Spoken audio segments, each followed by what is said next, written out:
Olá, tudo bem com vocês?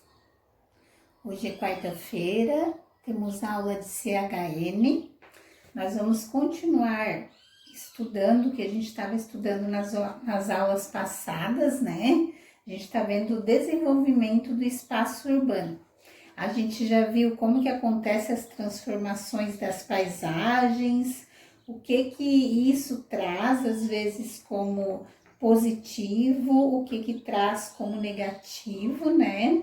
Temos também algumas maneiras de evitar alguns danos que o progresso traz para as cidades. E hoje nós vamos trabalhar com o crescimento das cidades. Nós vamos conhecer algumas formas que as cidades podem estar crescendo, ok? A gente sabe que em muitas cidades, além das modificações, daquelas transformações que vão acontecendo todos os dias, chama a atenção as formas urbanas que elas têm. Cada cidade, ela se desenvolve de uma maneira e ela vai tomando a forma que esse desenvolvimento causa nelas. Nós vamos apresentar hoje, vamos ver os casos mais comuns, né? Para que a gente conheça, então, para que a gente possa, de repente, identificar qual desses modelos a nossa cidade se desenvolveu. Muitas vezes, as cidades, elas crescem acompanhando a extensão de uma estrada, ou de uma linha de trem, ou de um rio, de um aeroporto, de alguma coisa natural que existia ali, ou de alguma coisa que foi construída. Então, a cidade, ela cresce, a partir daquele ponto, ela vai crescer em volta daquela coisa que foi construída ou que já existia ali, né?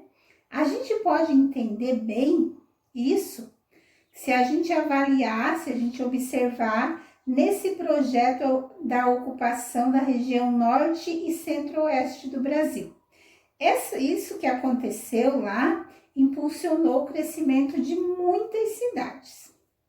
Na década de 1960, uma enorme rodovia começou a ser construída. Ela recebeu o nome de Belém-Brasília, porque ela começava lá em Belém, Belém do Pará, né? E ela vinha até Brasília, a capital do país. É uma rodovia muito grande. Essa rodovia, ela interligava, então, essas duas capitais, a capital do Pará e a capital do Distrito Federal.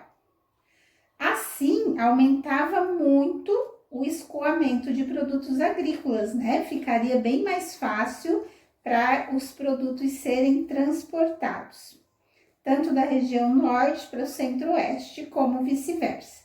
A partir da construção dessa rodovia, muitas cidades, então, começaram a ser construídas à margem dessa rodovia. Como ali era um movimento, né, desse transporte de cargas, todas as cidades, então, começaram a se desenvolver em volta dessa rodovia.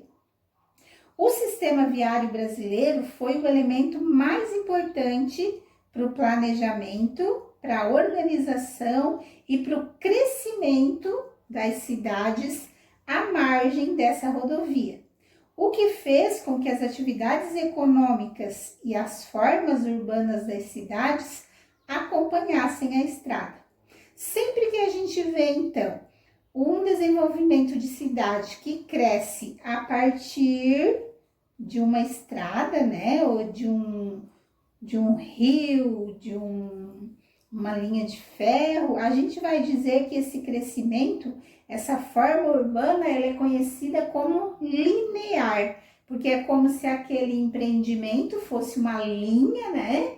E ele vai se desenvolver, então as cidades vão se desenvolver em volta daquela linha, ok? Vocês podem observar nessa foto, que é para eu estar mostrando para vocês, ó. Aqui na primeira foto, essa preta e branca, de 1970, é quando eles estavam iniciando, então, a construção desta rodovia. essa que a Pro falou que liga Belém a Brasília. Agora em 2017, então, ó, aqui tem uma foto também aérea, né, via satélite, que mostra um município lá no estado do Pará, que ele foi se formando, então, em volta dessa rodovia. Vejam ali, ó, como bem pertinho da rodovia, né, a parte vermelha é a rodovia, como as cidades foram se formando em volta da rodovia. Dá para observar bem direitinho, né? Além dessa forma linear, como a gente viu ali, as cidades elas podem se apresentar também de outras formas. Algumas crescem a partir de um núcleo central e por corredores radiais, que a gente chama. Esse desenho que a Pro vai mostrar aqui para vocês, ó, parecido com um sol, é um exemplo, então, desse crescimento radial. Tem um centro, ali onde aparece o SE ali, né, no centro, e o crescimento vai como se fosse raios de sol, ó. Vão surgindo estradas e a cidade vão crescendo, então, do centro para as partes mais afastadas. O centro da cidade de São Paulo, por exemplo, acontece assim. Ele tinha o centro, né, onde as primeiras construções iniciaram e depois elas começaram a aumentar, a se expandir daquelas pequenas construções que iniciaram a cidade. E também tem outras cidades que crescem de forma mais planejada, como é o caso de Brasília, que todo mundo sabe, né? Esse vai colocar aqui um exemplo também. Esse exemplo aqui é da cidade de Pelotas, ali no estado do Rio Grande do Sul, né? Essa organização aqui, ela faz um desenho quase que geométrico. Dá para vocês perceber, ó? Tem as ruas, né? Bem retinhas e eles são formadas por quarteirões, os quadradinhos, né? Todos quase que do mesmo tamanho, de uma maneira uniforme. E assim eles vão cruzando, né, ruas e avenidas, até parece um tabuleirinho de xadrez, e aí vão construindo as casas, então, nesses quarteirões. Nessa imagem aqui, dá para ver claramente, né, os quadradinhos ali que são os quarteirões, bem pequenininho, porque é uma imagem de satélite muito de longe, né, dá para ver as ruas, as avenidas. Então, essa forma aqui é a forma planejada que a gente diz, tá? Então, a gente viu as três formas. A linear, que é aquela que se desenvolve em volta de alguma coisa, né? Uma estrada, um rio. A radial, que é a partir de um centro, e a partir daquele centro ela vai crescendo em volta, então. E essa aqui, que é a planejada, que parece um tabuleiro de xadrez, certo? Além dessas formas urbanas, as cidades elas possuem diferentes funções, que elas são definidas de acordo com a localização, aonde ela fica, né, onde ela se situa, e também as atividades econômicas que essa cidade desenvolve.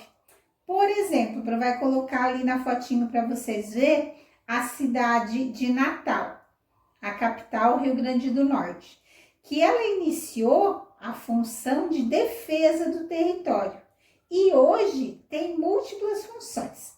Vai botar as 4 fotos para vocês entenderem como que iniciou então e como que foi acontecendo o desenvolvimento dessa cidade, tá? Para a gente entender, é sempre legal a gente conhecer um pouquinho da história da cidade, para a gente entender como que ela se desenvolveu. Aqui nessa foto 1, em 1597, foi quando os portugueses chegaram na cidade de Natal para colonizar as terras, né? A gente sabe que ali já havia índios, tinha os piratas franceses também, e eles encontraram, então, resistência, porque já existia pessoas ali, né? Mas depois eles tomaram o local, então, começaram a construir algumas coisas, né? a fortaleza da Barra do Rio Grande, o Forte dos Reis Magos, para defender de ataques à ocupação portuguesa, tá? Na foto número 2, a gente consegue ver aquela mesma fotinho que a gente viu maior ali, agora bem pequenininha lá, né? Então, como estava situada no leste da América do Sul, banhada pelo Oceano Atlântico, como vocês estão vendo ali, né? Todo o litoral pertinho ali, a cidade tinha uma posição estratégica. Durante a Segunda Guerra Mundial, ela serviu de base militar para os navios dos Estados Unidos. Neste século, então, o desenvolvimento urbano da cidade de Natal acelerou e a população cresceu muito.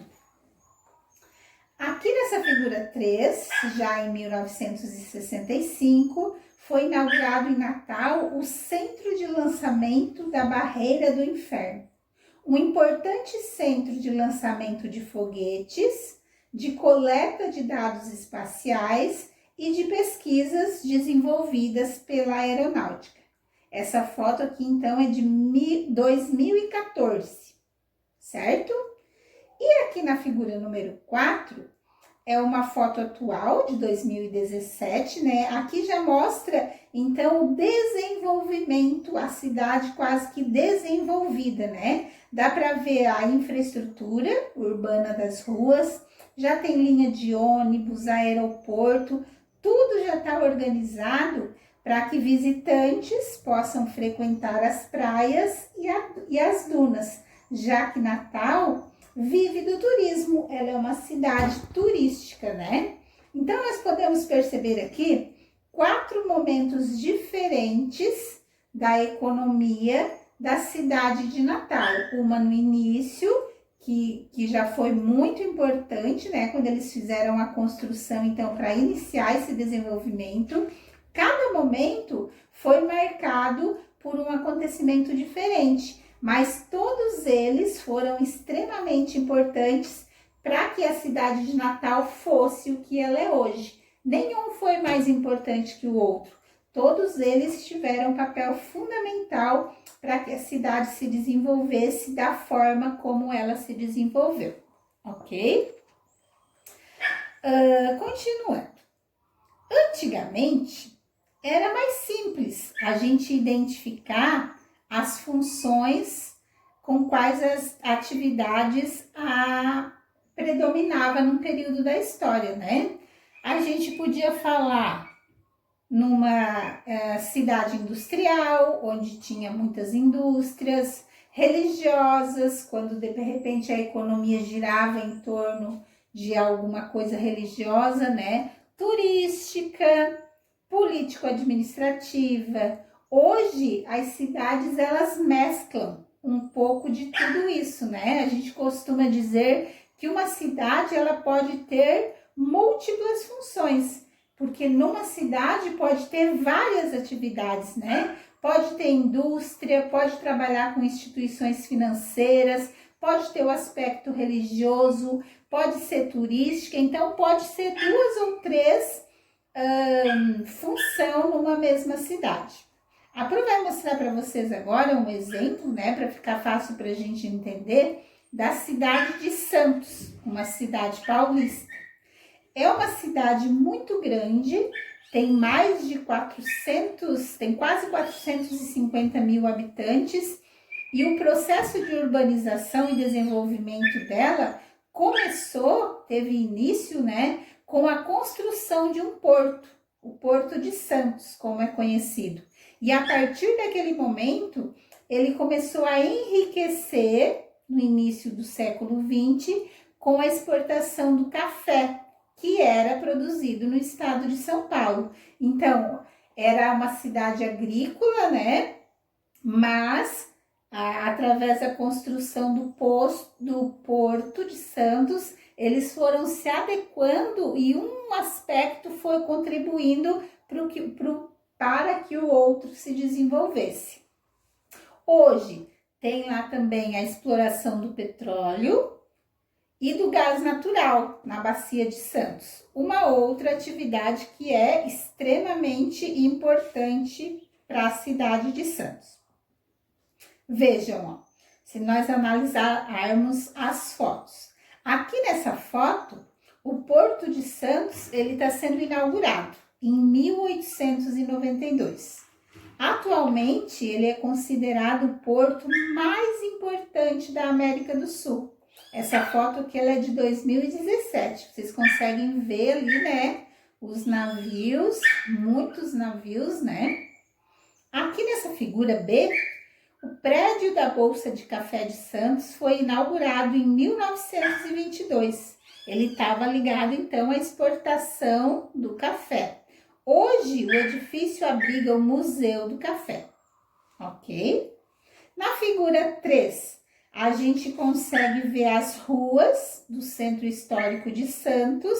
Ali tem muitos restaurantes, hotéis, bares e uma agitada vida cultural, já que Santos também recebe muitos visitantes.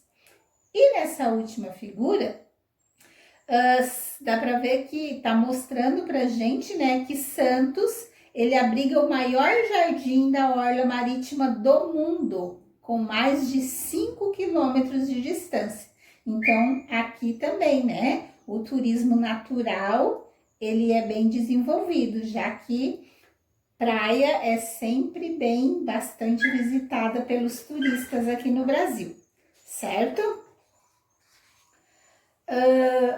Agora vamos pensar, né? A gente viu então um exemplo lá da região norte, lá de cima, né? Nordeste lá. Depois a gente viu agora esse exemplo do centro-oeste aqui da cidade de São Paulo. Agora a gente vai falar um pouquinho de aspecto mais geral, assim. De repente vai estar mais ligado com o sul, com a nossa região onde a gente mora. Existem várias cidades que elas recebem muitos visitantes durante o ano, né? O turismo, ele é a principal atividade econômica de muitas cidades. Como nós temos aqui pertinho da gente, Praia Grande, né?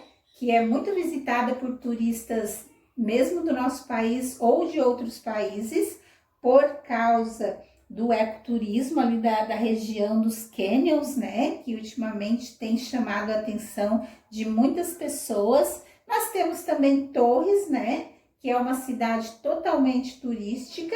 No verão, Torres vive basicamente do turismo, né? Então, a gente tem dois exemplos bem pertinho da gente. Geralmente, as cidades que são desenvolvidas mais para a área do turismo, elas são conhecidas pelas belezas naturais.